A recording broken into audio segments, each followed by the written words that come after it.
Meet John and Susan Cross. They've lived in the Oak Openings region since 1987, and their inspiration for turning their property into native habitat all came from some inspiring words. There was a book that came out by the Metroparks in conjunction with the Nature Conservancy, and it was all about the Oak Openings region. And I've lived in the Oak Openings region all my life, but I never knew what the Oak Openings region really was until I read that book.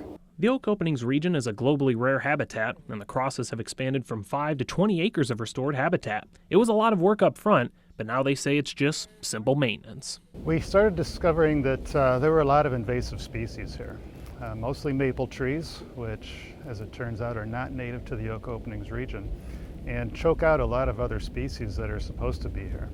So by removing the maple trees and other invasive species, we allowed the habitat to come back to its native state.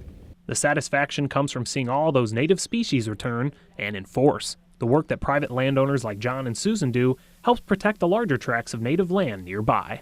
If they're not doing any restoration work on the property, then that property probably is harboring a lot of invasive species. So then those invasive species can get into really high quality natural areas. So doing invasive species removals on private land is really important.